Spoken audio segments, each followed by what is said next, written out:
Olá, a paz do Senhor Jesus Cristo seja com todos vocês.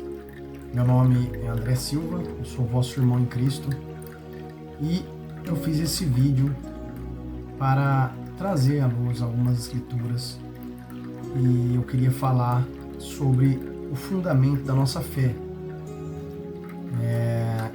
Para aqueles que não me conhecem, ou os irmãos que já me conhecem vão saber quem eu sou. Eu frequentei por muitos anos uma instituição, vamos dizer assim, uma denominação, né? Porque denominação é tudo que se denomina alguma coisa, né? Muito embora nesse lugar onde eu frequentei, o termo denominação, ele é um termo pejorativo, mas na verdade nada mais é uma denominação, nada mais é do que uma coisa, um grupo, algo que se denomina alguma coisa, né? Se denomina, que se dá um nome. Se formos olhar para o termo denominação, nós vamos ver que ele não é um termo pejorativo, ele não tem nada demais, ele é só um termo utilizado para alguém ou algum grupo que se denomina alguma coisa. Por exemplo, nós temos aí um exemplo na Bíblia, onde os irmãos da igreja primitiva foram pela primeira vez chamados de cristãos, ali em Antioquia. Nós encontramos isso em Atos capítulo 11. Então, isso, sem dúvida alguma, foi uma denominação. Né? Eles foram denominados cristãos, eles receberam o nome de cristãos. Então, vamos deixar bem claro esse termo denominação, porque muitos que vão me ouvir seguem essa religião a qual eu pertenci por mais de 20 anos, e aí, quando ouvirem eu falar de denominação, vão achar que eu estou me referindo com um termo pejorativo. Não.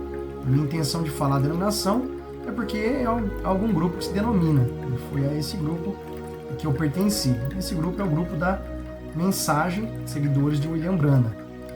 E aí eu permaneci nessa doutrina, nesse grupo por 20 anos, mas devido a algumas incoerências que eu fui vendo de acordo com as escrituras e também as incoerências dos líderes, né, que pregavam a doutrina da mensagem, assim chamada, de William Branham, e eu fui vendo que não batia, né, com aquilo que realmente nós devemos crer para a nossa salvação.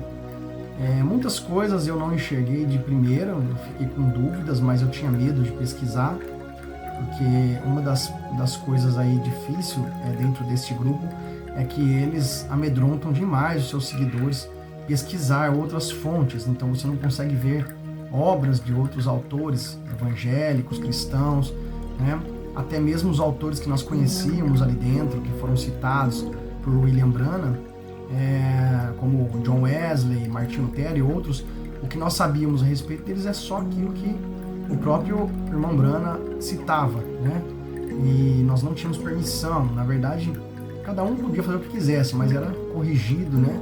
Combatido de púlpito, se o líder ficasse sabendo que você estava lendo algum outro tipo de livro, porque eles amedrontavam você a ler algum outro tipo de literatura cristã que não fosse a mensagem.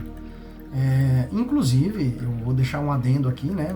Mas eu nem vou entrar nesse assunto agora, porque é um assunto que pode vir para outros vídeos, pode servir para outros vídeos, mas até mesmo se você lesse só a Bíblia e não lesse os sermões de William Branham, né, ou ouvisse seus sermões, você era condenado ali dentro. Mas vamos deixar isso para um outro vídeo, né? Todos nós sabemos que normalmente os lugares que são desviam-se para a conduta de uma seita, eles têm essa característica, né? Inclusive de condenar pessoas que só leem a Bíblia. É claro, porque se você ler só a Bíblia, você vai começar a enxergar as incoerências que tem ali dentro, dos ensinamentos fundamentais, né? E quando eu digo isso daí, eu quero fazer esse vídeo, eu quero deixar bem claro para vocês, porque quando a gente vai falar sobre essas coisas, muitas pessoas elas analisam muito por cima e acabam dando respostas muito genéricas pra gente. Por exemplo, eu já ouvi várias coisas. Mas todo lugar vai ter defeito. Se você é uma pessoa que quer achar alguma coisa perfeita, você não vai achar. Não é isso que eu estou dizendo, tá? Defeitos, interpretações erradas da palavra, de mandamentos bíblicos, né, até de fundamentos, vão ter em todos os lugares, né? Eu não conheço nenhuma igreja instituição, denominação, grupo, não tome como pejorativo isso que eu estou falando, tá? Isso são palavras legítimas para se dirigir a alguém. Uma denominação é um grupo que se denomina. Uma instituição é uma instituição. Ela foi instituída em algum lugar. Isso não significa nada, tá? Estou dizendo porque dentro dessa mensagem esses termos são pejorativos, são levados até como chacota, né? Até como zombaria e condenação, né? Então eu não estou dizendo nesse sentido, estou falando no sentido legítimo da palavra. Então qualquer instituição ou denominação que você for pertencer, você vai encontrar defeitos ali de pessoas individuais, de cada pessoa, do líder, você vai encontrar, porque ele é humano, ele vai ter defeitos, né? Inclusive algumas coisas podem ser defeitos grandes, isso não quer dizer nada. E você vai encontrar inclusive até interpretações, que também não tem problema algum quando isso não é feito de forma intencional. O que eu estou me referindo aqui são doutrinas fundamentais, intencionais e normalmente doutrinas que se baseiam a sua salvação nelas. Então, por exemplo, uma regra dentro de uma igreja ou instituição qualquer religiosa que você pertença, que tem uma ação salvífica, ou seja, sem aquela regra você não vai ser salvo. Então lá dentro você é condenado como uma pessoa perdida, porque você não segue aquele tipo de regra. Isso que eu estou me referindo aqui, tá? Então, defeitos você vai encontrar em todos os lugares, inclusive interpretações erradas da Bíblia, porque nem todo mundo consegue interpretar corretamente a palavra de Deus. Nós, como cristãos, tentamos fazer o máximo possível, lendo as Escrituras, estudando, vendo literaturas de homens do passado, como eu acabei de ler algumas literaturas de Irineu de Lyon, que foi um discípulo de Policarpo, que por sua vez foi discípulo do próprio apóstolo João. Então, esses homens que estavam ali no começo, no primeiro século da igreja, né? Se você tiver acesso e quiser ler essas literaturas, esses livros, vai ser muito bom para sua fé estabelecer, porque esses homens estavam ali no início da igreja, né? Irineu de Lyon foi discípulo de Policarpo, ele aprendeu quase que diretamente do próprio apóstolo João, e ele escreve um livro chamado Seitas e Heresias, me desculpem, Seitas e Heresias não, Contra as Heresias, e nesse livro ele descreve muitas doutrinas que hoje, inclusive, você pode considerar doutrinas verdadeiras e que são heresias. Algumas ali são chamadas de doutrinas de demônios. E nós vemos ali, pelo contato que ele tinha ali com a primeira igreja do primeiro século, que os apóstolos seguiam nessa mesma linha, tá? Então, nada te impede de ler também outros autores, como John Wesley, Martinho Lutero, outros pregadores do Evangelho, que foram homens extremamente usados por Deus. Você vai achar discordância até entre eles, né? Como Armínio e John Calvino, que um cria na salvação, que uma vez salvo, sempre salvo, né? Como John Calvino. Então você não perde sua salvação, é diferente, porque você já foi escolhido por Deus. Já Armínio, né? Os arminianos ali, eles creem que as obras, né, mostram que você foi salvo, e mesmo eles discordando ali, e vários outros autores, né, fundadores, né, de algumas instituições que existem hoje, como Metodista, Batista e outras igrejas luteranas, você vai ver que eles discordavam, tá, em alguns pontos doutrinários, e essas coisas não vão influenciar na salvação de alguém, porque todos eles têm o mesmo fundamento, que é Cristo. Apenas eles discordaram entre pontos ali em que interpretaram errado. Então eu quero deixar bem claro que esse vídeo não é para fazer você descrer a tua igreja, onde você tá, fazer você sair de lá, né? Ou dizer que eu quero uma igreja perfeita e que nós queremos estar no local. Não é isso. Eu estou dizendo doutrinas fundamentais que fundamentam a nossa fé, né? Sobre o qual é a forma que nós devemos ser salvos. É isso que normalmente algumas instituições que seguem para o lado de uma seita, elas acabam fazendo isso, né? E com isso elas acabam oprimindo muitas pessoas ali dentro, porque elas pregam preceitos de homens, né, que não estão claramente ali biblicamente fundamentados, né? Apenas pontos de vista e interpretações de homens, só que elas levam isso para o ponto salvífico, ou seja, se você não crê naquilo, você não é salvo, e aí começa uma perseguição ali dentro. Então é isso que eu quero falar nesse vídeo, tá?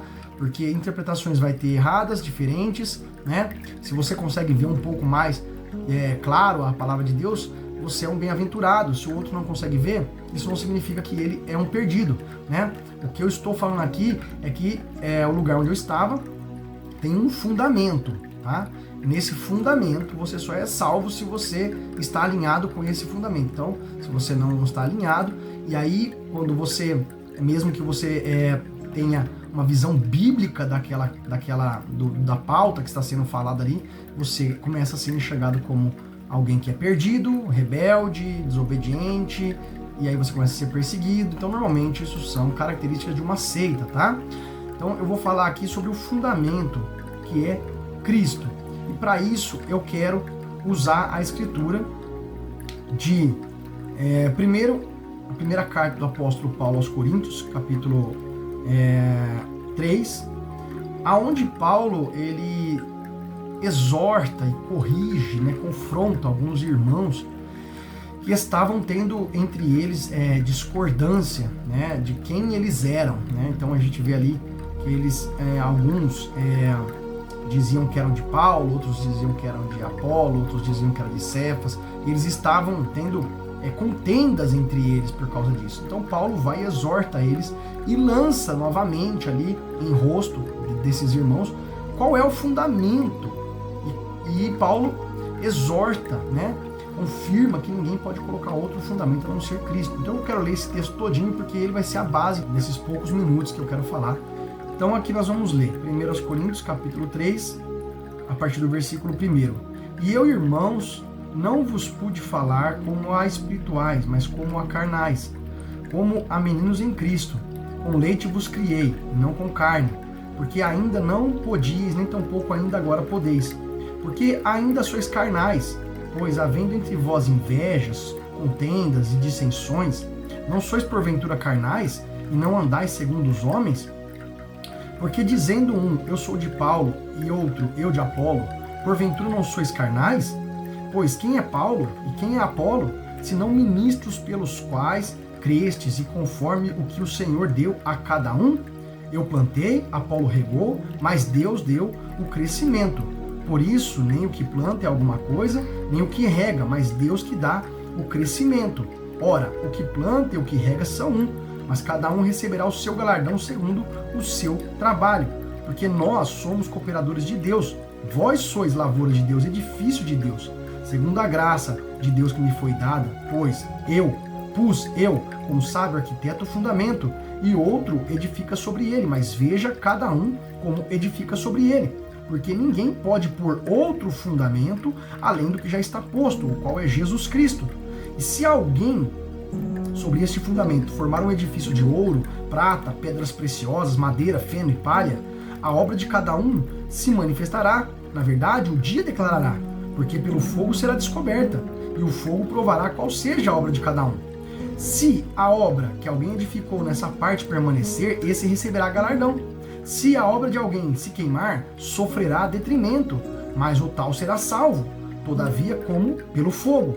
Não sabeis vós que sois o templo de Deus e que o Espírito de Deus habita em vós? Se alguém destruir o templo de Deus, Deus o destruirá, porque o templo de Deus que sois vós é santo. Ninguém se engane a si mesmo. Se alguém dentre vós se tem por sábio neste mundo, faça-se louco para ser sábio, porque a sabedoria deste mundo é loucura diante de Deus.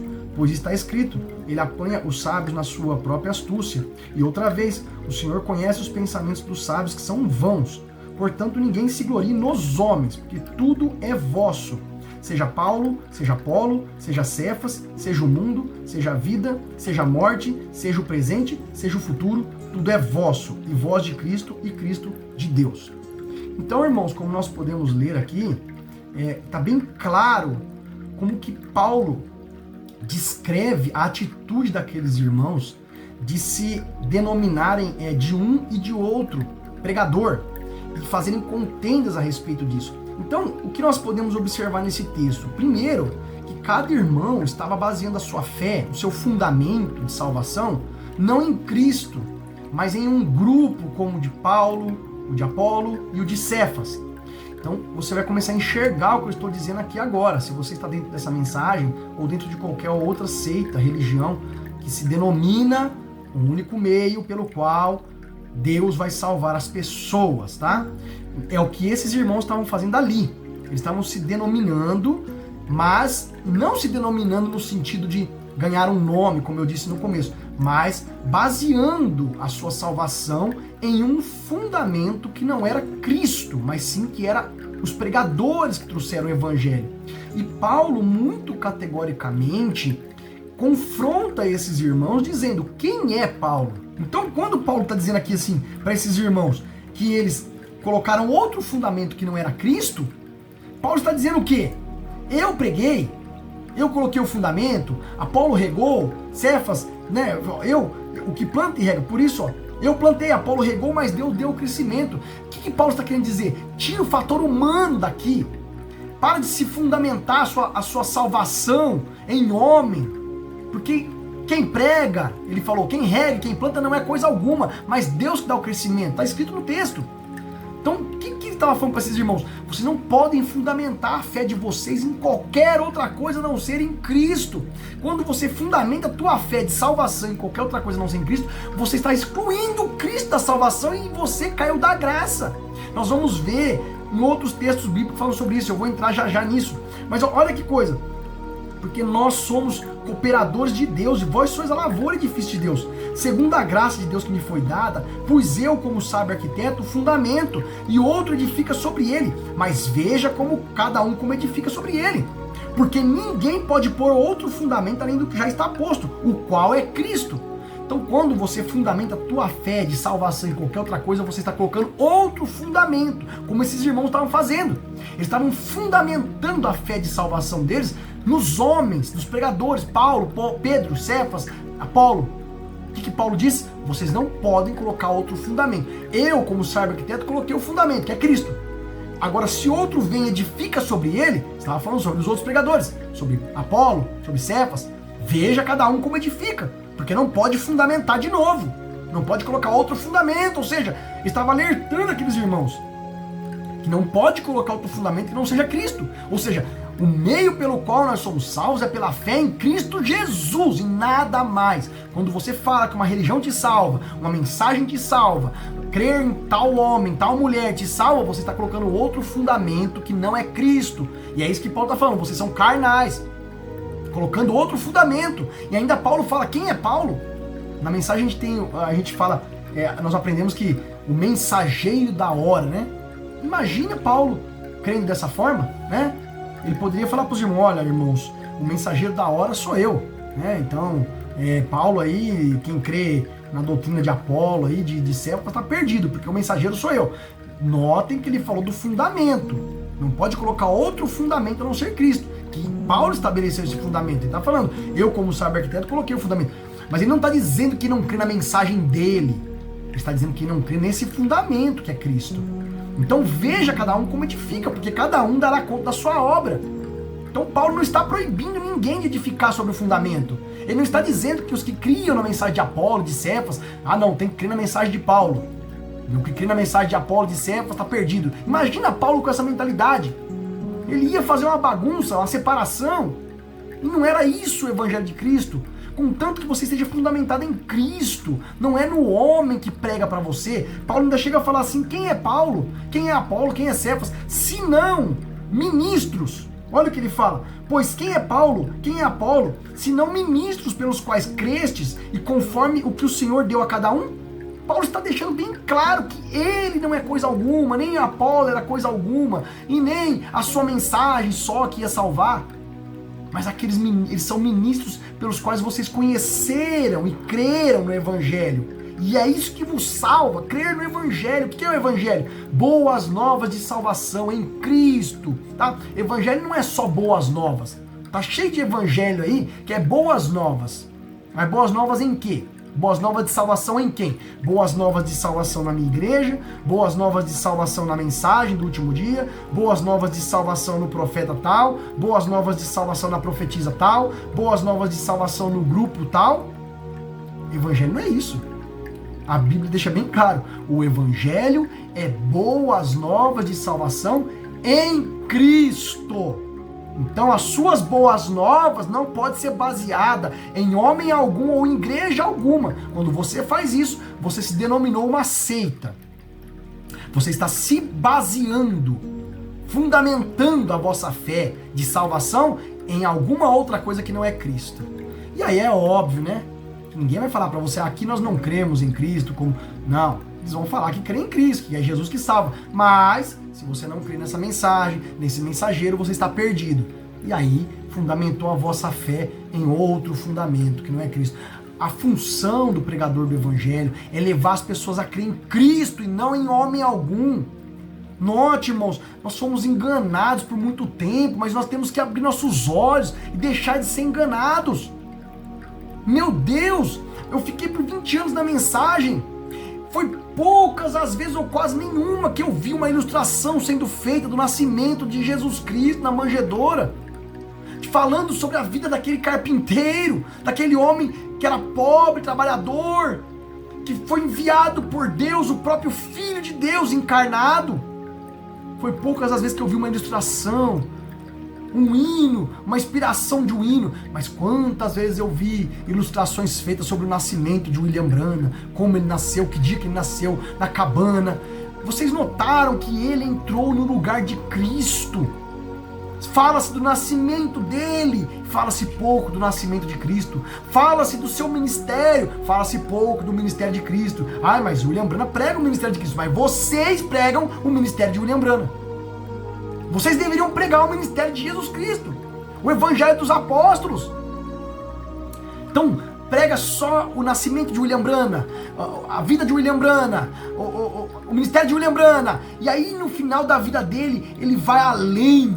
Ele passa mais de uma década falando, apontando para ele como mensageiro de Malaquias 4. E logo nos últimos anos, principalmente depois do ano 60, 61, 62, ele passa até a sua morte falando sobre Elohim, que é... Aí ele vai para São Lucas 17:30 e compara ali, quando Jesus diz, como foi nos dias de Noé, assim será também na vinda do Filho do Homem, quando foi nos dias de Ló. Olha para você ver que incoerência, Jesus nem citou Abraão nessa escritura. Jesus estava querendo dar um exemplo que a terra vai estar do mesmo jeito que estava nos dias de Noé e nos dias de Ló. As pessoas estavam fazendo coisas naturais, normais. Note que a escritura nem diz que as pessoas estavam pecando. Jesus não falou isso. Jesus não fala assim, e eles pecavam, e eram grandes pecadores, e até o dia que não entram na arca. Não, Jesus não cita isso, muito embora nós sabemos que eles estavam pecando contra Deus. E nos dias de Sodoma nós sabemos também que estavam pecando contra Deus. Mas nessa escritura Jesus não quer dar esse exemplo. Ele quer dar o exemplo que as pessoas vão estar fazendo suas vidas naturais, normais, comendo, bebendo, casando, dando esse casamento. Isso é pecado? Não é pecado. Jesus nem fala de pecado ali. E aí nós temos na mensagem um monte de interpretação. Note, Jesus falou que a terra estaria como nos dias de Sodoma, as pessoas pecando. Jesus nem falou dos pecados nessa escritura. Jesus só disse o quê? O Filho do Homem. Olha o que ele diz nessa escritura. Vamos ler junto o que Jesus fala nessa escritura. Ele fala o seguinte, que assim será na vinda do Filho do Homem. Aqui é São Lucas 17. Vamos pegar aqui, para vocês entenderem o que eu estou querendo dizer. E essa interpretação, ela foi além. Ela coloca quase que William Branham como Jesus Cristo encarnado. Vocês leigos que não entendem da mensagem vão pensar, você está falando uma coisa errada, irmão André. Mas os pregadores, e principalmente alguns aqui em Campinas e em outros lugares que realmente conhecem a mensagem, estudam ela, porque a maioria dos crentes da mensagem não estuda nem a mensagem. Inclusive pregadores. Pregam sem saber o que estão pregando. Nem estudam aquilo que dizem que crê. E tampouco estudam a Bíblia. Mas vocês que estudam a mensagem de verdade sabem do que eu estou falando. Que o evento que William Branham liga à vinda do Filho do Homem é o evento da nuvem, vindicando ele como o ministério do Filho do Homem, revelador dos 7 selos, e ele sempre está citando no São Lucas 17:30, apontando para ele como Elohim, encarnação de Elohim. Aí vocês querem falar um nome bonito, dizendo, não, ele disse que não é o Filho do Homem, mas o ministério do Filho do Homem. Ele diz, Jesus em carne novamente nos últimos dias, não em espírito, mas em carne humana. não tem como escapar. Todo momento ele apontou para ele. Falando, discernindo os pensamentos. Aí nós vamos ver a escritura de São Lucas 17. Jesus nem está falando sobre Abraão. Jesus dá o exemplo de como ele vai vir. Agora, olha que interessante aqui para vocês entenderem. Para vocês abrirem os olhos, porque Jesus nos alertou. Para nós não sermos enganados. Jesus nos alertou. Olha aqui. Vamos pegar aqui, ó, São Lucas, capítulo 17. E vamos ver o que Jesus fala aqui em São Lucas 17. Ó, Novo Testamento. Mateus, Marcos, aqui, Lucas. Ó, São Lucas capítulo 17, que é a mesma escritura de São Mateus 24, tá? Apenas escrita por escribas diferentes. Uma foi escrita por Lucas e a outra foi escrita por Mateus. E aí, algumas coisas, eles falam diferentes, os pontos de vista ali. Alguns detalham algumas coisas, outros detalham outras coisas, mas é a mesma escritura. E olha que coisa. Jesus está falando aqui, ó. São Lucas 17. Vamos lá. Ó. E aí, vamos logo pro versículo. Olha aqui. Versículo 20, por exemplo. Quando depois que Jesus cura os 10 leprosos, só um volta para agradecer. E aí no versículo 20, interrogado pelos fariseus sobre quando havia de vir o reino de Deus, respondeu-lhes e disse: o reino de Deus não vem com aparência exterior, nem dirão ei-lo aqui ou ei-lo ali, porque eis que o reino de Deus está dentro de vós. Presta atenção. E disse aos discípulos: dias virão em que desejarão ver um dos dias do Filho do Homem, e não vereis. Aqui não está falando de profeta, não. Está falando dele. Ele está falando para os seus discípulos. Ó discípulos, dias virão em que vocês desejarão ver um dos dias do Filho do Homem, mas não vereis. Qual que é um dos dias do Filho do Homem? Aqueles dias que estavam ali. Jesus estava dizendo, vai chegar dias que vocês vão desejar ver um desses dias aqui, mas não vão ver mais, porque eu vou subir para o Pai, em outras palavras, estava dizendo isso. Mas, e dir-vos-ão, presta atenção, agora isso não é só para aqueles discípulos que viram Jesus, não. Ele está falando para nós que somos discípulos.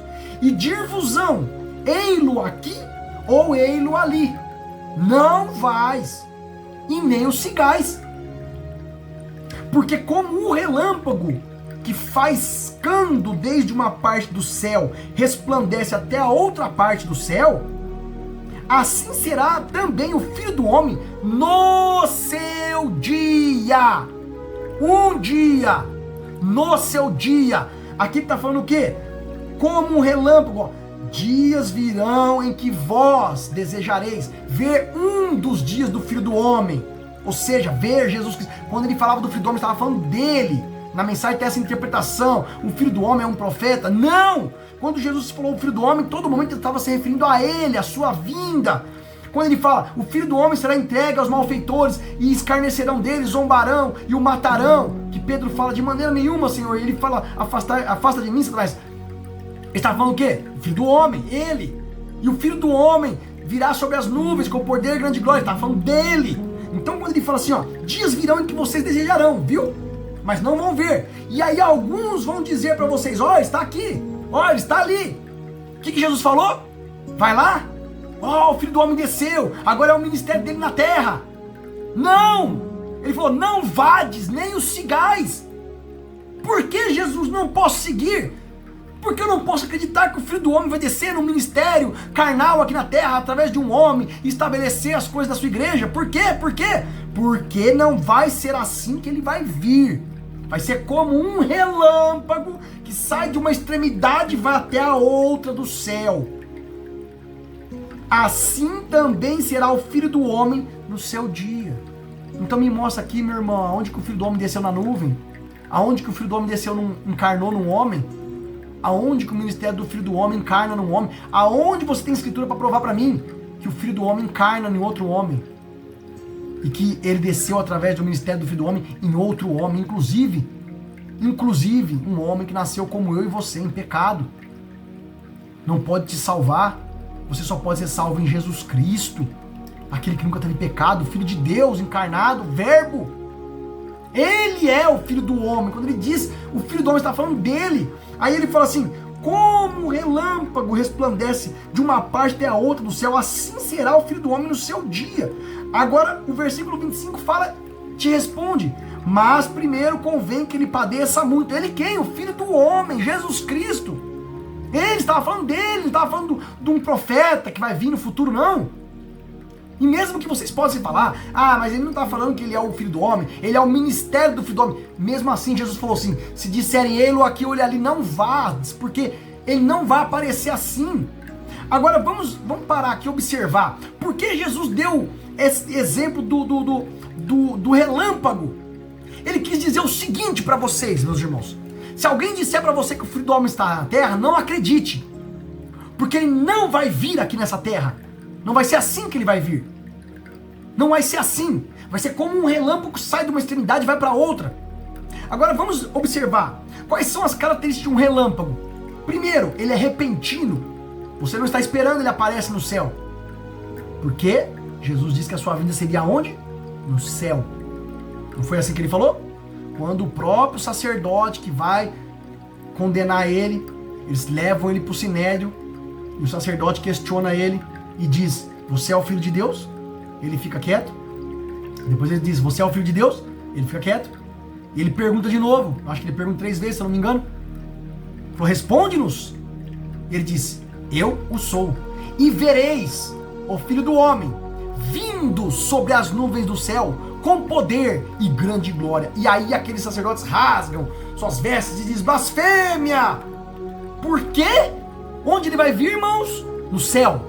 Onde ele diz que vai vir? Do céu. Aonde? Sobre as nuvens. E vereis quem? O Filho do Homem, vindo sobre as nuvens. Agora me fala, se o Filho do Homem, para cumprir o ministério do Filho do Homem, teve que descer numa nuvem lá no Texas, lá no Flagstaff, lá, para William Branham. Então cadê aí que o Jesus disse que aquele fariseu veria? Que ele disse, e vós vereis. E vós vereis o Filho do Homem vindo nas nuvens, com poder e grande glória.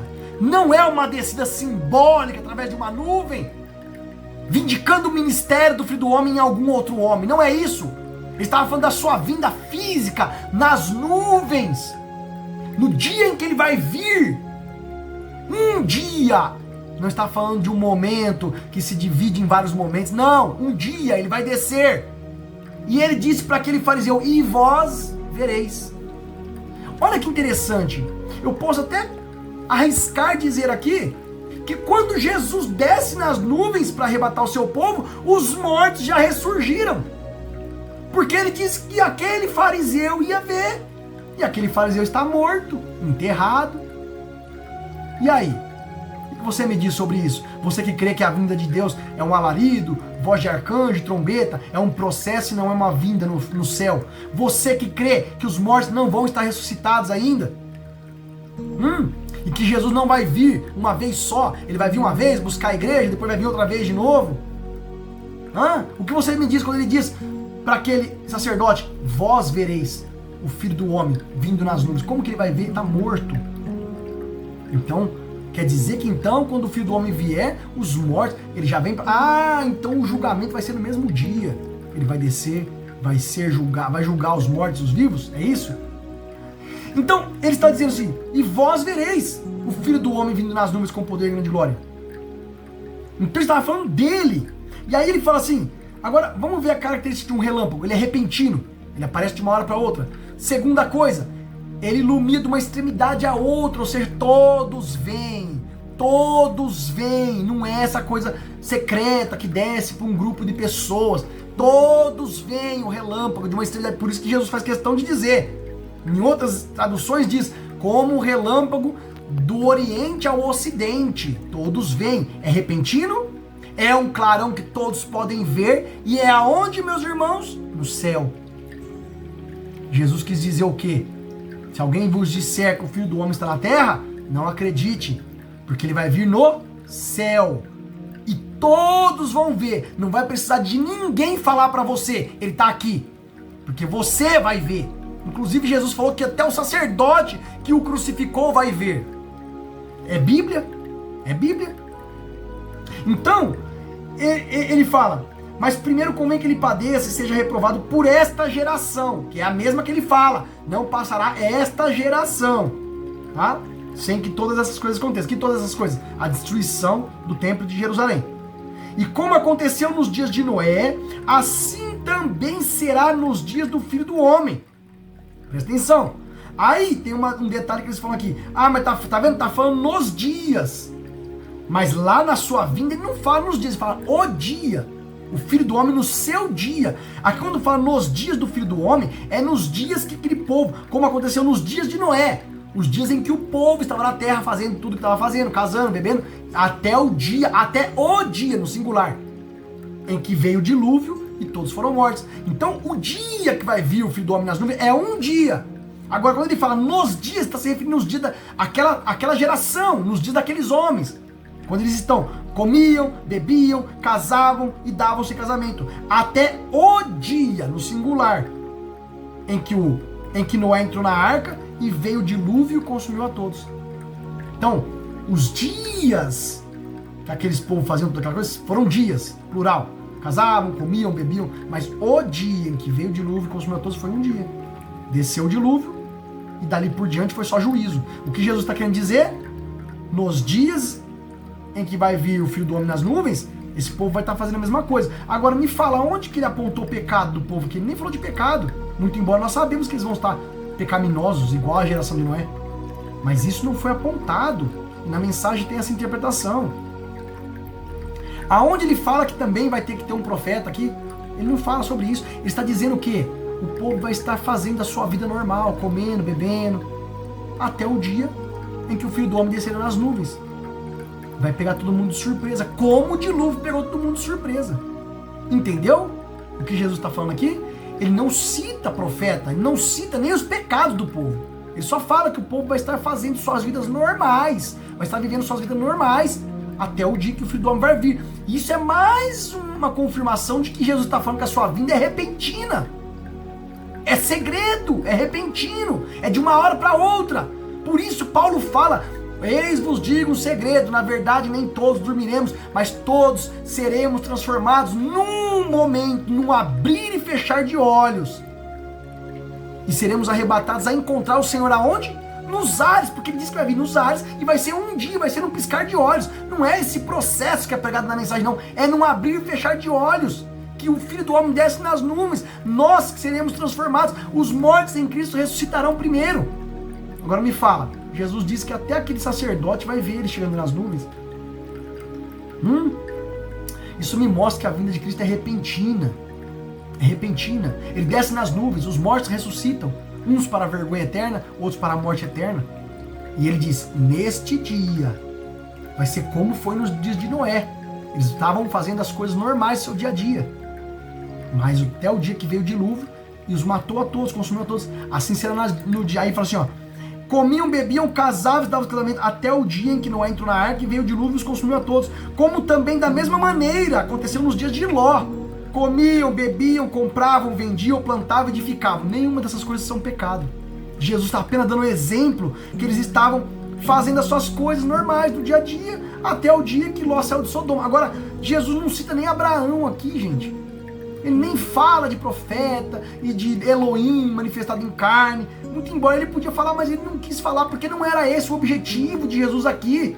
Ele só queria dizer o seguinte: a minha vinda vai ser repentina, não vai ser aqui na terra. Portanto, se alguém disser para vocês, eu estou aqui, o Filho do Homem está ali, o Filho do Homem está ali, não acrediteis, porque ela vai ser de uma hora para outra. Vai pegar todos de surpresa. Em outras escrituras, Jesus ainda alerta os seus próprios discípulos, e vós também orai e vigiai, para que vocês mesmos não sejam pegos de surpresa naquele dia. Como é que fala que é um processo? É claro que a vida cristã é um processo, mas a vinda do Filho do Homem não é um processo, não. Ela é repentina. Jesus alertou os seus próprios apóstolos, que depois, futuramente, eram apóstolos, mas até então eram discípulos. Ele disse, e vocês também, orem e jejuem e vigiem, para que aquele dia não vos pegue de surpresa. Porque vai ser de surpresa, vai ser repentino, vai ser como um relâmpago sai de uma extremidade e vai para outra. Não vai existir ministério de Filho do Homem na terra. O Filho do Homem vai descer nas nuvens do céu. É isso que ele está dizendo. Ele nem citou Abraão, ele nem citou Elohim, discernindo pensamentos. E isso tudo é uma interpretação de William Branham. Agora, nos dias que Ló... Olha, outra coisa, eu vou fazer um parênteses aqui. Na mensagem, Ló é sempre falado de crente carnal, crente morno. A Bíblia nunca chamou Ló de carnal. Toda a escritura que fala de Ló, a Bíblia chama ele de justo. Que coisa! Por que nós temos que crer em um evangelho que toda hora está distorcendo o texto bíblico, distorcendo, acrescentando, tira aqui, acrescenta ali, e condena aquilo que ele próprio faz. Condena, diz, quando vai pregar para alguma denominação, para alguma pessoa de outra igreja, você não pode tirar do texto bíblico, você não pode acrescentar no texto bíblico, mas vocês fazem isso! Tiram, acrescentam! Ah não, mas quando é o meu profeta pode, porque ele é o revelador. Tá vendo aí a tática? A tática é essa. Primeiro te apresenta alguém que tenha autoridade para tirar do texto bíblico, e aí sim, esse daí pode tirar e acrescentar, mas os outros não têm autoridade para fazer isso. Note, meus irmãos, que essa tática é usada há muito tempo. O diabo usa essa tática há muitos anos. Olha qual foi a tática que a Igreja Católica Romana utilizou para não deixar ninguém ter acesso às Escrituras. A tática foi que as Escrituras são um livro de interpretação difícil e tem que ter um super dom, alguém iluminado, uma pessoa escolhida. No caso, o Papa. No caso, aqueles que tinham um posto mais alto dentro da Santa Igreja de Deus, naquela época, a Igreja Católica, chamada Santa Igreja. E aí tiraram a escritura do leigo, do povo que podia ler. O que Martinho Lutero enxergou com tudo isso? Falou, não, a escritura tem que estar na mão do povo, porque a falta do povo conhecer as escrituras é o motivo deles serem enganados. Por que que a Igreja Católica conseguia disseminar entre o povo tanta heresia, indulgências e tantas coisas, e o povo não conseguia enxergar que aquilo não era de Deus? Inclusive, ordens de assassinato, matava na fogueira, matava na estaca, matava enforcado. Se você fosse pego com alguma coisa que fosse considerado anti-igreja católica, ou que fosse considerado heresia para a igreja, você era morto. Mortes cruéis, inclusive. Por que tanta escuridão, tantas trevas? Só pelo fato das pessoas não terem acesso à palavra de Deus. Agora me fala uma coisa, se você não pode pegar o texto bíblico, claro, do jeito que ele é, você precisa de alguém para interpretar ele para você, você está cometendo o mesmo erro que foi cometido lá no passado, por 1200 anos. As pessoas não tiveram acesso ao texto bíblico. E note que a tática é a mesma. Hoje só não se mata, mas se diz, olha, se você não lê o texto bíblico de acordo com a visão do profeta, de acordo com a visão, porque ele tem autoridade. Não, meus irmãos. Se você tem o Espírito Santo de Deus na tua vida, no teu coração, a Bíblia é a palavra de Deus, ela testifica com o teu espírito. Você pode ler a sua Bíblia pura, só a leitura pura da Bíblia. Você não precisa de ler sermão de ninguém. Se você quiser ler o sermão, ouvir o sermão, eu não estou dizendo que você não tem que ouvir sermão de ninguém. Se você quiser ouvir, tem que estar baseado na Bíblia. Você não precisa aceitar nada, ainda que seja do teu pastor, do teu bispo, ou seja lá do que for da tua igreja. Você não precisa deixar a tua religião, a tua denominação, mas você não precisa aceitar nada que não seja bíblico. Ninguém pode te obrigar a aceitar alguma coisa que não é bíblica. Então, aí você lê, você tem que ler com os olhos de tal, senão... É por isso que a maioria das igrejas, dessas instituições, que vai para esse lado de seita, elas começam a te condenar quando você começa a ler somente o texto bíblico. Porque eles falam que você vai interpretar errado a Bíblia, porque a interpretação correta está com o profeta, com a profetisa. E aí você que está em outras igrejas, vai saber o que eu estou falando, porque isso tem em vários lugares. A interpretação correta está com esse grupo, está com aquele grupo. Não, a interpretação correta é o Espírito Santo que dá. Agora, Deus usa homens da igreja como mestres, apóstolos, mas nenhum deles tem o direito de acrescentar ou tirar da Escritura Sagrada. E você, como filho de Deus, e que tem o Espírito Santo, tem o direito, inclusive, de reclamar. Teu direito. e falar, não, eu não aceito isso. Você me fala uma coisa, toda a religião, toda a seita que condena as pessoas, ela sempre mantém as pessoas por medo, você já percebeu isso? Toda seita mantém as pessoas lá dentro por medo, elas nunca mantêm pelo evangelho, é sempre por medo. Você tem medo de pesquisar outros autores, você tem medo de ver outra coisa, porque você vai pegar espírito.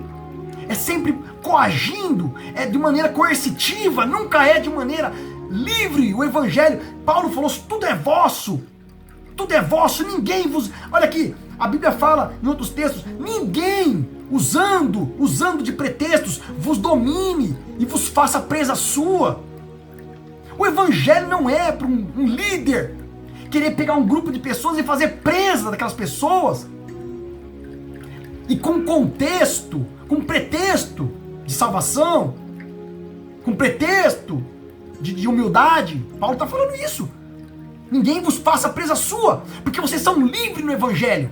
E isso não quer dizer que está dando liberdade para você pecar, fazer o que quiser. Muito embora você pode fazer o que você quiser. Mas não é isso que Paulo está falando. Vocês são livres. Alguns entram para espiar nossa liberdade que nós temos em Cristo Jesus. Por quê? Porque naquela época as pessoas, elas queriam, o diabo sempre levanta pessoas que quer espiar a liberdade do cristão. Note naquela época, por que o livro de Hebreus foi escrito? O livro de Hebreus ele fala claramente, ali comparando por que os sacerdotes, a lei do antigo pacto não é mais válida e Cristo cumpriu todos esses requisitos. Se você ler o livro de Hebreus, você vai entender isso. Não é ler só o capítulo 4, só o capítulo 5, lê todo o livro de Hebreus. Você vai entender que ele é uma clara advertência para aqueles irmãos. Se você pegar o Flávio José, ele fala nos seus escritos que aqueles cristãos que eram judeus e que aderiam ao evangelho de Cristo, entravam na igreja e estavam assediando os irmãos, que eles deveriam praticar as práticas do Velho Testamento, como os sacrifícios e o sacerdócio. Por isso que a carta de Hebreus foi escrita, para falar, não, vocês não precisam mais estar debaixo desses julgos, porque isso Cristo cumpriu. E aí você vai ver claramente uma comparação do sacerdócio da lei com o sacerdócio de Cristo. Por quê? Para dizer, você não precisa desse sacerdócio aqui mais. E muitos aí falam que são sacerdotes. E a carta aos Hebreus falando exatamente o contrário. O seu sacerdote é Cristo. Agora, nós somos sacerdotes, uma nação, um sacerdócio real, porque nós temos o intercessor em nós. Não é porque você é um sacerdote como da lei, que oferece sacrifício. Se você precisa de alguém para oferecer sacrifícios por você, você está pisando no sangue de Jesus Cristo, como diz aqui na carta aos Hebreus. Olha o que diz aqui na carta aos Hebreus. Hebreus capítulo 5. Porque todo sumo sacerdote tomado dentre os homens é constituído a favor dos homens nas coisas concernentes a Deus, para que ofereça dons e sacrifícios pelos pecados, e possa compadecer-se eternamente dos ignorantes e errados, pois também ele mesmo está rodeado de fraquezas, e por esta causa deve ele, tanto pelo povo como por si mesmo, fazer oferta pelos pecados. Se você ler e parar só aqui, você vai falar, mas calma lá, aqui está falando que o sacerdote tem que fazer oferta por ele e pelos pecados. Mas o texto de Hebreus e todo o contexto do escritor da casa de Hebreus é só esses versículos aqui? Lê antes, lê depois, e você vai entender o que significa esses 3 versículos que eu li. Primeiro que antes ele começa comparando o sacerdócio de Cristo como superior a esse sacerdócio que ele está falando aqui. Ele não está de maneira nenhuma mandando você ter sacerdotes humanos que tem que oferecer sacrifícios por você. Porque se alguém tem que oferecer sacrifícios por você, logo o sacrifício de Cristo é em vão. E aí lá no final desse texto ele vai falar assim, vocês que ouviram o evangelho, provaram do dom celestial, ou seja, creram que Jesus é o seu suficiente Salvador, receberam do Espírito Santo e recaíram, se justificando pelo sacrifício da lei de novo, da graça tem decaído. Pisou no sangue do Filho de Deus e o fez profano.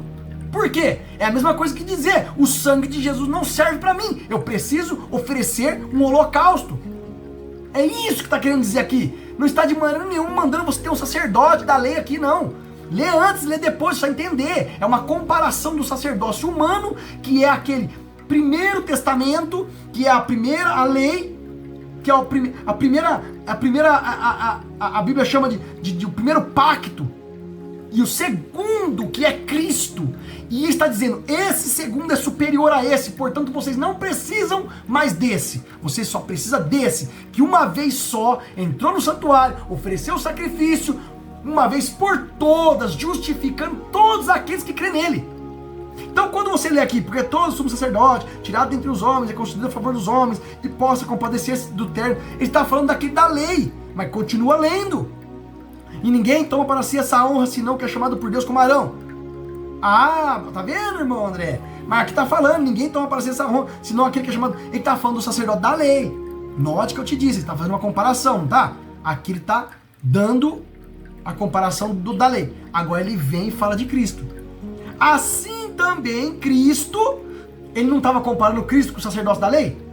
Então ele falou da lei primeiro. Tá vendo, gente? Olha, por que eu vou te explicar que Cristo é superior a esse pacto antigo? Porque todo sumo sacerdote, tirado entre os homens, é constituído a favor dos homens, e ele também não toma para si essa honra, ele tem que ser chamado por Deus. Não é assim, irmão? Não é assim? Assim também Cristo não glorificou-se a si mesmo, mas para fazer esse sumo sacerdote,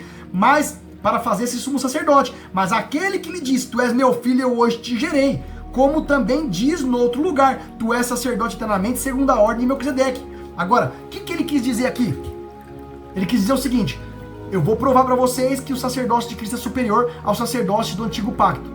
Esse sacerdote que vocês estão querendo se justificar aí, pisando no sangue do Filho de Deus de novo, e fazendo dele impuro. Ou seja, dizendo que ele não serve para a tua salvação. Se você precisa oferecer de novo um animal e um sacrifício de um sacerdote humano para se salvar, você está dizendo, o sacrifício de Cristo não foi o suficiente. Agora eu vou mais além. Se você está dizendo que você só pode se salvar se você crê em tal mensagem, tal mensageiro, em tal profecia, você está fazendo a mesma coisa. Porque você está pisando no sangue do Filho de Deus, dizendo, esse sangue não vale para minha salvação. Primeiro eu tenho que crer na mensagem. Olha o cúmulo que chega a ser essa fé. Eles chegam a dizer que aqueles que creem no sacrifício de Jesus vão ficar para a segunda ressurreição. O único sacrifício que Deus aceitou como válido para não te mandar para o inferno, para não me mandar para o inferno, você diz que vai ser só para a segunda ressurreição. É como Jesus em segundo lugar. O sacrifício dele é só para uma segunda ressurreição. Para a primeira, para o arrebatamento, para a plataforma do arrebatamento, é William Branham e sua mensagem. Ah, mas porque a mensagem é Cristo. Aonde? Me mostra na igreja, na Bíblia, onde está escrito isso aí. Me mostra na Bíblia, aonde está escrito que a mensagem é Cristo. Cristo é uma pessoa. Cristo é uma pessoa. Ele é o Filho de Deus encarnado. Ele é o Verbo de Deus encarnado. Ele tomou a forma humana. Ele subiu com o seu corpo físico. Ah, irmão André, o que você está falando aí? Cristo subiu com o seu corpo físico para o céu?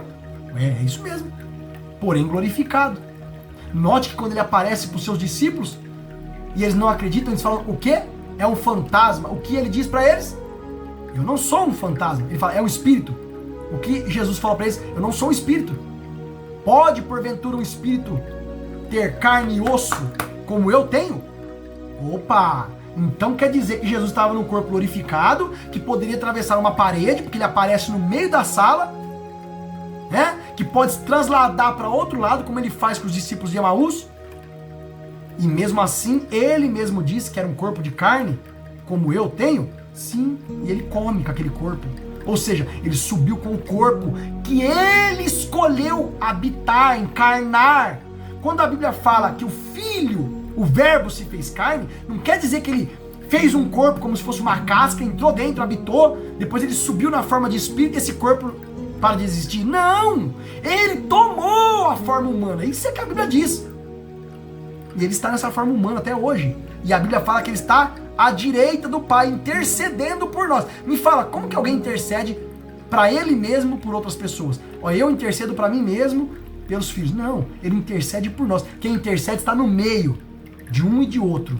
O mediador está no meio de um e de outro. Ou seja, Jesus, o Filho de Deus, intercede por nós ao Pai.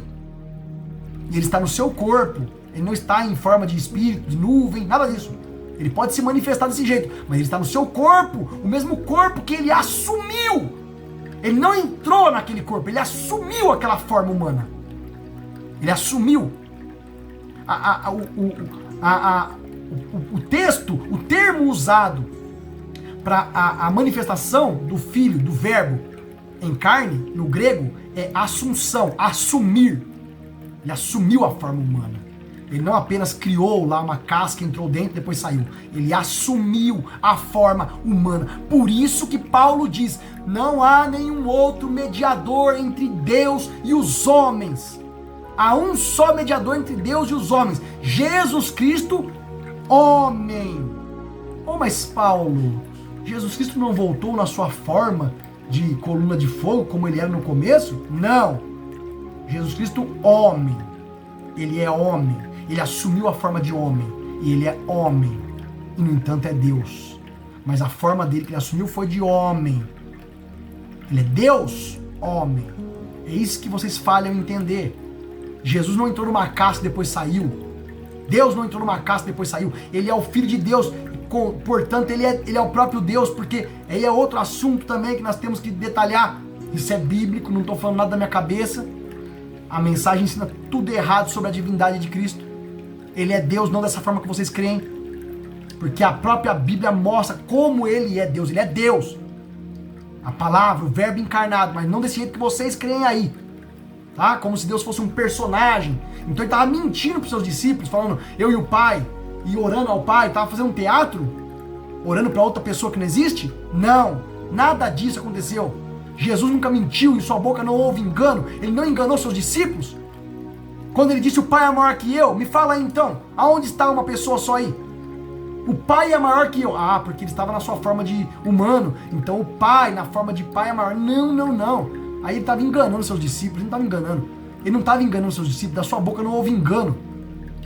Ele estava falando a verdade. Quando ele disse, Pai, bem sei que tu me ouves, quando ele foi ressuscitar Lázaro, mas eu digo isso por causa dos que estão aqui. Com quem ele estava falando? Então aí eu vou deixar para outro vídeo. Isso não é assunto para se discutir agora, mas o que eu estou querendo dizer aqui agora. Olha aqui, quando está falando, por essa causa deve tanto ele oferecer sacrifício pelo povo, como também por si mesmo, porque ele mesmo está rodeado de fraquezas, e ninguém toma para si essa honra, senão aquele que é chamado por Deus como Arão. Assim também Cristo. Aí, ó, tem que ler de novo, tem que ler tudo. Tá falando assim, ô pessoal, eu tô te provando que o sacerdócio de Cristo é maior do que esse que vocês estão querendo se justificar aí. E eu vou falar para vocês lá na frente. Se vocês se justificam por isso, vocês pisaram no sangue de Jesus Cristo. Se você se justifica a sua salvação por qualquer outra coisa que não seja o sangue de Jesus Cristo derramado no Calvário, você pisou no sangue de Cristo, como esses irmãos estavam fazendo. Que Paulo alertou eles. Eu acredito que foi Paulo, o escritor da carta aos Hebreus. Mas tem várias discussões aí, dizendo que não foi, que foi. Mas eu vou falar aqui. O escritor da carta aos Hebreus estava alertando o povo. Se você justifica a tua fé por sacrifícios do antigo pacto, você pisou no sangue de Jesus Cristo e fez dele profano. Você disse, esse sangue não é suficiente para a minha salvação. Se você justifica a tua fé, a tua salvação, em uma mensagem, em um mensageiro, em um grupo, em sua igreja, em algum homem. Paulo acabou de dizer aqui, quem é Paulo, quem é Apolo? Tanto o que planta, quanto o que rega, tanto o que planta, quanto o que rega, não é coisa alguma, mas Deus dá o crescimento. Paulo deixou muito claro, você não deve se basear em nenhum homem. E Paulo fala naquele texto, para que o homem, olha que ele fala desse jeito, para que a vossa fé não se baseie nos homens, mas em Deus. Olha o que ele fala. E se alguém sobre esse fundamento, e aí ele fala, olha, mas veja como cada um edifica, porque cada um vai dar conta da sua obra como edificou. Ele não está dizendo que você não pode edificar sobre o fundamento, mas ele diz que você não pode colocar outro fundamento. E aí você vai ver, imagina se Paulo fosse um segregacionista igual o pessoal da mensagem ia excluir a igreja de Paulo, de Apolo, ia excluir a igreja de Cefas, e inclusive ele ia excluir as igrejas dele mesmo.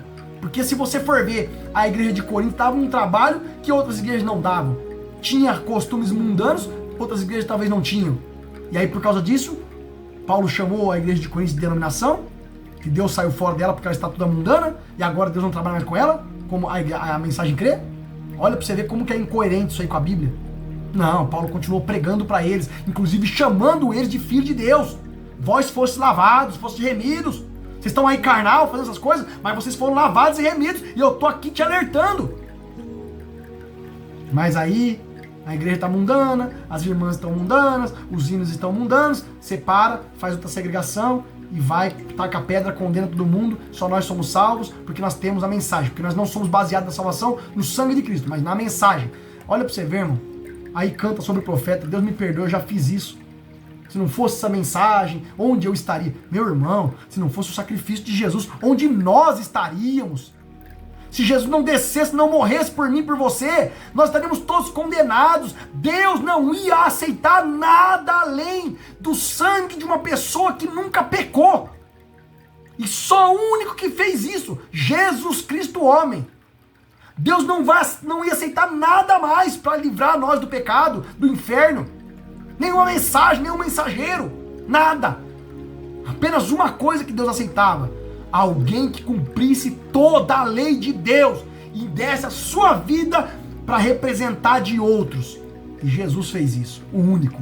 Então, se não fosse Jesus Cristo, onde você e eu estaria? Mas aí baseia sua fé no homem e faz uma idolatria, e isso Deus aborrece.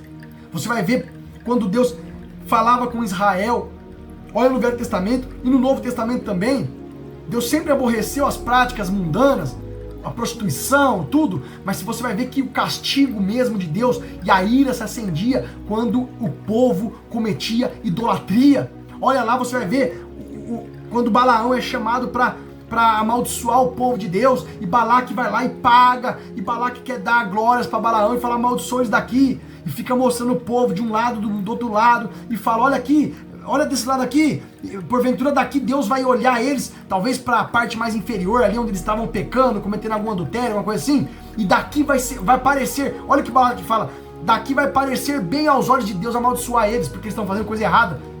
Mesmo eles fazendo coisa errada, o que Deus falava através de Balaão: vocês são unicórnios, Israel, vocês são escolhidos, contra Israel não há encantamento, as suas tendas não tem encantamento sobre elas, porque aí Deus só fala bênçãos e bênçãos e bênçãos, e o povo estava pecando. Balaque fez questão de mostrar o lado fraco do povo. Agora, quando é que Deus se aborreceu? Você vai ver lá em Números, quando Moisés fala assim, quando tem a guerra lá, e Moisés mandou a guerra, o Finéias, filho de Eleazar, sacerdote, e aí pelejaram contra os midianitas, a guerra contra os midianitas, e aí eles mataram todos os homens, deixaram as mulheres dos midianitas vivas.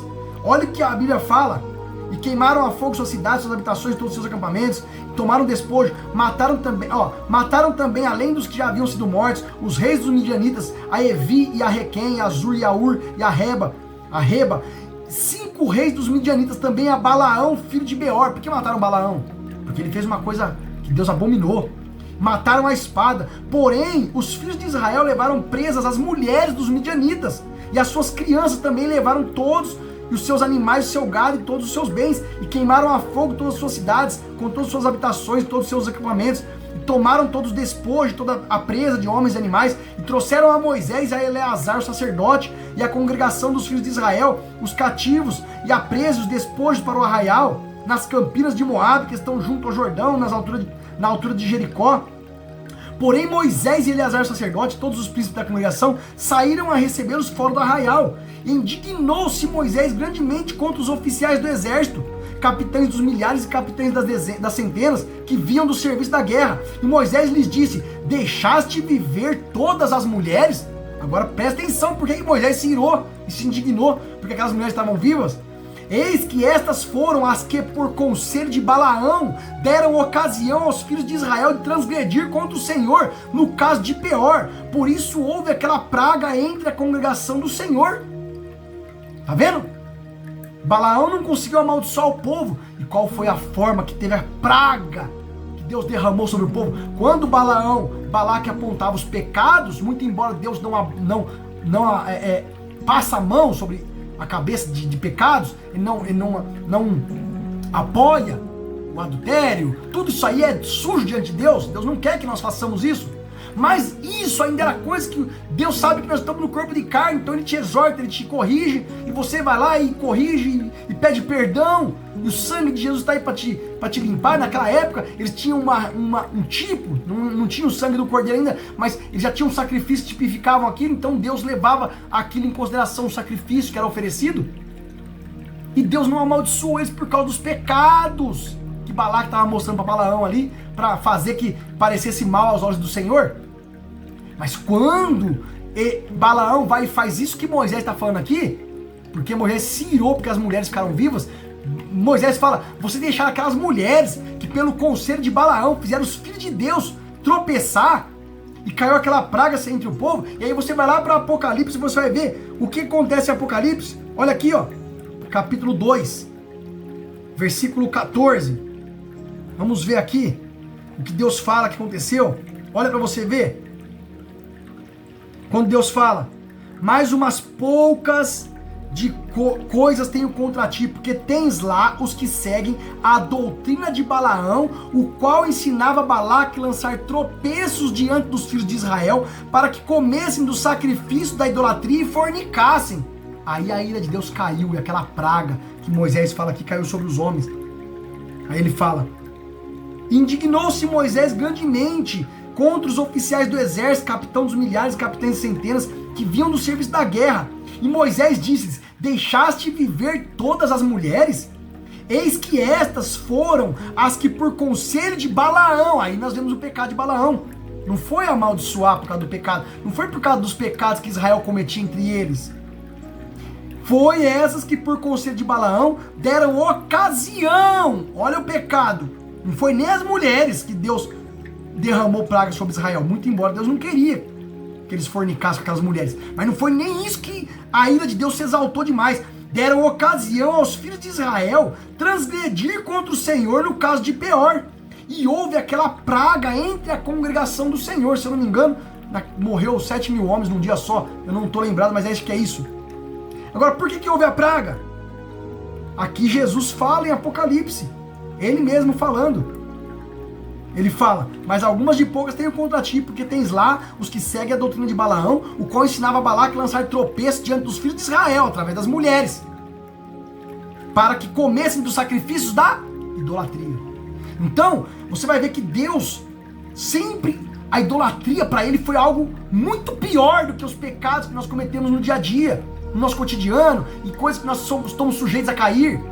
Como a Bíblia fala, sujeitos às mesmas paixões. Elias também era sujeito às mesmas paixões que nós. Mas isso não quer dizer que Deus não aborrece isso também. Mas note que toda vez que Deus derramava grande ira sobre o seu povo, era por causa da idolatria. Olha aqui, ó. Você vai ver como que Deus se indignou com Salomão, porque ele casou com um monte de mulher estranha. Agora fala, a Bíblia não fala que Deus se indignou com Salomão porque ele casou com as mulheres estranhas. Agora, quando ele começou a oferecer sacrifício para outros deuses, cometer idolatria, olha o que a Bíblia diz aqui em 1 Reis, capítulo, olha aqui, capítulo 11, o versículo 9 em diante, pelo que o Senhor se indignou contra Salomão, porquanto desviaram o seu coração do Senhor, Deus de Israel, o qual 2 vezes lhe aparecera, e acerca desse assunto que lhe tinha dado ordem que não seguisse a outros deuses. Tá vendo como que Deus aborrecia essa prática? Quando você se justifica a tua salvação por qualquer outra coisa a não ser por Cristo, que é o fundamento que Paulo fala, você está seguindo outros deuses, você está cometendo idolatria. É isso que Deus abomina. Olha aqui, porém, assim lhe disse o Senhor, e seguisse a outros deuses, porém não guardou o que o Senhor lhe ordenara. Assim disse o Senhor a Salomão, porque houve isto em ti, que não guardaste a minha aliança, os meus estatutos, que te mandei, certamente rasgarei de ti esse reino, e o darei a teu servo. Porém todo o reino não rasgarei, uma tribo darei a teu filho, por amor de meu servo Davi, e por amor de Jerusalém, a quem tem escolhido. Aí nós vamos ver depois, que depois Deus rasga as tribos de Israel, 10 tribos vai para Jeroboão, que é o servo que ele fala aqui, daria teu servo, era servo de Salomão, Jeroboão. Então você vai ver, a idolatria é uma coisa que Deus abomina, aborrece. E se você justifica a tua fé de salvação, se você baseia a tua salvação em qualquer outra coisa que não seja no sangue de Jesus, você está cometendo idolatria e fazendo a mesma coisa que está sendo alertado aqui na carta de Hebreus, pisando no sangue do Filho de Deus e fazendo dele impuro, dizendo, ele não é suficiente para me salvar, eu preciso de uma mensagem, eu preciso de um profeta, eu preciso de uma igreja, tal. Agora, você vai falar assim, mas se você não está ligado ao corpo da igreja de Cristo nessa terra, você está fora do corpo, está perdido, porque a igreja tem o poder. Isso aí, irmãos, é um outro contexto, não é um CNPJ, não é alguém. A igreja de Cristo, elas são pessoas que têm o Espírito Santo. E isso pode estar espalhado pelas nações ao redor. Deus não vai vir buscar CNPJ, Deus não vai vir buscar Tabernáculo da Fé, Deus não vai vir buscar Assembleia de Deus, Deus não vai vir buscar Batista, Deus não vai vir buscar Adventista, Deus não vai vir buscar Mormons, Deus não vai vir buscar Testemunho de Jeová. Deus vai vir buscar pessoas que são do corpo de Cristo, que tem o Espírito Santo. Mas será então que nas seitas também vai ter gente salva? Vai! Se essa pessoa foi regenerada pelo Espírito de Deus e ela recebeu o Espírito Santo e ela crê em Jesus Cristo como seu único e suficiente Salvador, ela é salva aonde ela estiver. E até o William Branham pregava isso, se vocês não creem, nem o William Branham, porque ele falava isso, e quando ele fala sobre isso, vocês ignoram, né? Principalmente os pregadores, ignoram, pulam pra frente, porque não é interessante, né? Se for pregar isso aí, então a mensagem deixa de ser um grupo e passa a ser também igual, né? Nós cremos que é a verdade. Igreja de Cristo são pessoas. Agora, eu creio que a igreja tem que se reunir, adorar a Deus. O que nós não podemos fazer é fundamentar nossa fé de salvação em nada além do sangue de Cristo. E se nós fizermos isso, estamos cometendo idolatria. Porque o fundamento, como Paulo disse, ninguém pode colocar um outro fundamento, a não ser aquilo que já está posto, Jesus Cristo. Aí nós vamos em São Lucas 17, olha a interpretação, trazendo Elohim com a nuvem. Meu Deus, aí o tempo todo apontando para si como uma manifestação do Filho, sendo que Jesus falou assim, não vai ser assim. Se alguém disser o Filho do Homem está aqui, o Filho do Homem está ali, não vai, não acreditei neles, porque não vai ser assim que ele vai vir, vai ser nas nuvens. Então, o que Jesus estava querendo dizer ali é que as pessoas estavam levando suas vidas normais até o dia que veio o juízo. E aonde veio esse juízo? No céu. O dilúvio caiu do céu, o fogo caiu do céu, e Jesus disse da mesma forma, eu vou vir no céu como um relâmpago. E vocês também, ele fala lá na frente, orai e vigiai para que vocês não sejam pegos de surpresa. Porque vai ser de surpresa a vinda do Filho de Deus, a vinda do Filho do Homem, como ele disse. E aí vocês fazem essa separação aí, vira uma bagunça, quando na verdade Jesus estava falando dele. Que coisa! Então eu quero deixar isso aqui para vocês como uma reflexão. Reflita se você realmente está baseando a sua fé em Cristo Jesus, ou se você está baseando a sua fé em crer em alguma mensagem, crer num homem que pregou, num profeta. É o teu fundamento Jesus Cristo, ou o teu fundamento é uma outra religião? Porque está cheio de outras religiões que também falam, se você não estiver no grupo dela, você está salvo. E está tudo errado com a Bíblia, porque a Bíblia é bem clara, o fundamento é Jesus Cristo. Você não pode fundamentar, colocar um outro fundamento além daquele que já está colocado, que é Jesus Cristo. Agora, se você estiver numa igreja que ela crê em guardar o sábado, ela crê... Isso daí Paulo não levou nem em consideração, gente. Você vai ver lá em Romanos, Paulo falando para os irmãos, Romanos 14, um faz diferença entre dias e dias, o outro para outro, todos os dias são da mesma forma. Olha para você ver aí. Você que fica condenando os outros aí porque não guarda o sábado, ou o outro condenando o outro porque guarda o sábado. Paulo não fez nem questão disso, isso não é requisito para salvação. Ele falou assim, tem uns que, olha lá, Romanos 14, vamos ver aqui Romanos 14. Olha aqui, o que come não despreza o que não come, olha, comer carne, não comer carne. Paulo nem falou que esse está errado, ele só falou assim, se esse faz para Deus o faz, deixa ele fazer. Deus vai receber como próprio, como legítimo. Esse não faz, para Deus não faz, Deus também vai receber. Esse guarda o dia para Deus, tá bom, Deus guarda o dia. Agora, o que a Bíblia condenou não foi guardar o dia de sábado, foi você justificar a tua fé no sacrifício de touros e de bodes, fazendo do sangue do Filho de Deus profano. Então, quando você guarda um sábado, você não está dizendo que eu sou salvo porque eu guardei o sábado. Você sabe que não guardou o sábado, você é salvo pelo sacrifício de Jesus. Mas se você acha que tem que guardar o sábado, Paulo falou assim, um guarda dias e o outro todo dia é igual. Tanto faz, esse faz para Jesus e esse faz para Jesus. Esse guarda para Deus e esse não guarda para Deus. Tanto o que come como o que não come, para Deus o faz. Tanto o que guarda como o que não guarda, para Deus o guarda. E Deus vai receber. Ainda fala assim, bem-aventurado aquele que não condena a si próprio naquilo que acha certo. Então, não quer dizer que você tem liberdade para fazer qualquer coisa. Mas assim, se você está fazendo para Deus, não é um ponto fundamental da sua salvação, você não excluiu Jesus Cristo, né? Dizendo que você só vai ser salvo se crer em outra coisa. Então não tem problema. A gente faz questão de tantas coisas que a Bíblia não faz. O batismo a Bíblia fala que nem é para salvação e nem mesmo para justificar e para a imundície da carne. Nem fala que o batismo é uma consciência para com Deus, ou seja, você creu no Senhor como seu único e suficiente Salvador e agora você faz uma confissão pública dizendo, eu creio. É o batismo. A Bíblia não fala que o batismo salva. Ah, mas está escrito lá, o que crê e for batizado será salvo e o que não crê será condenado. Claro, o que crê vai ser batizado porque creu. Mas a Bíblia diz que aqueles que creem no seu nome foram dados que fossem chamados filhos de Deus, aquele que crê no seu nome. Nem fala dos que foram batizados. Ah, mas lá quando Paulo encontrou os discípulos em Atos 19 lá, ele rebatizou e eles receberam o Espírito Santo só quando batizou. Porque eles ainda não tinham confissão de Cristo na vida deles. Eles eram batizados só para arrependimento. Eles nem sabiam que havia Espírito Santo, ou seja, eles não sabiam, eles não confessaram Jesus Cristo como seu Salvador. Como eles poderiam receber o Espírito Santo se a única forma de receber o Espírito Santo é crer em Jesus Cristo?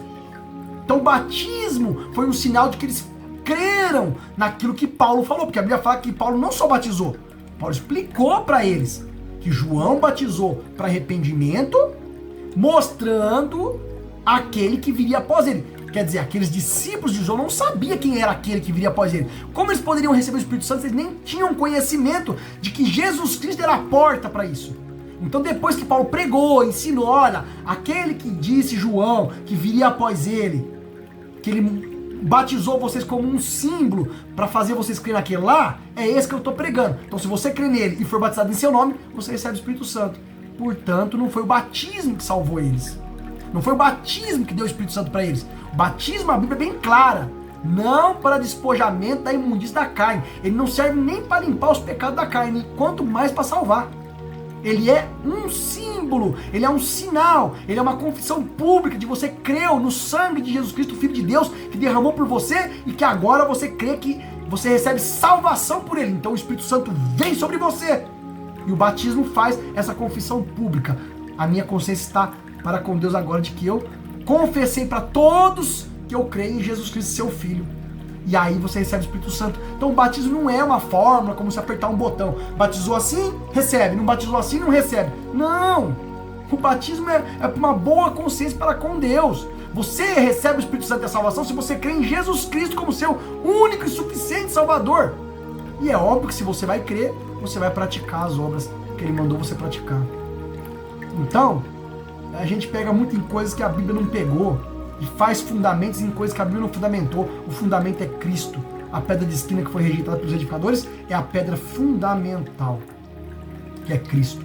Então você não pode basear sua fé de salvação em qualquer outra coisa, não ser em Cristo.